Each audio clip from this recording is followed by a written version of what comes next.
You know, when people talk about racing games on the n64, they'll most often talk about Mario Kart 64. And why not? It's a good racing game. But I think there's one particular racing game that should get more attention. Nope. No, get this piece of shit out of here. Why is this even a game? I'm talking about F-Zero X.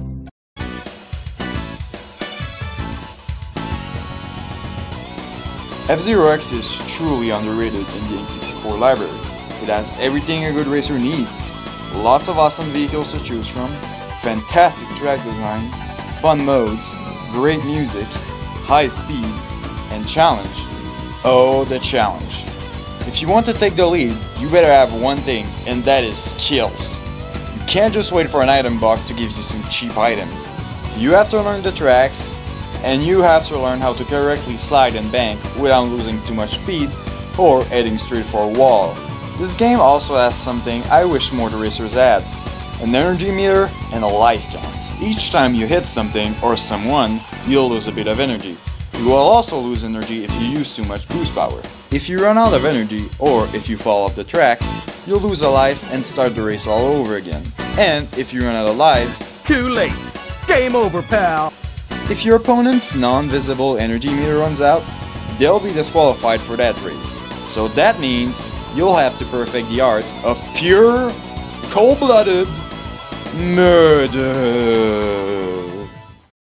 Like I said before, this game has a wide selection of different vehicles, all different in design and stats. Speaking of stats, this is one of the best balanced racing games I've ever seen. Not a single machine in the entire game feels too overpowered. It all depends on your skills as a player. Oh, and did I mention that all 30 playable machines all race at the same time? Yeah, not counting you, this game is able to run 29 other racers on the screen at once while keeping the frame rate at a solid 60 frames per second. That's amazing for the n64! Yes, I know this makes the tracks, textures and background look like complete garbage, but you'll be paying too much attention to what is actually going on to really notice it. Another thing that had to be toned down for the frame rate was the music.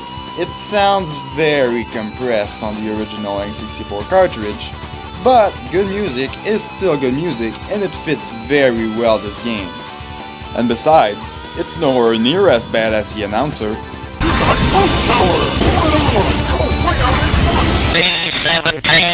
Okay, we get the point, move on. So what are you waiting for? Go play F-Zero X and we'll see if you have the skills to compete.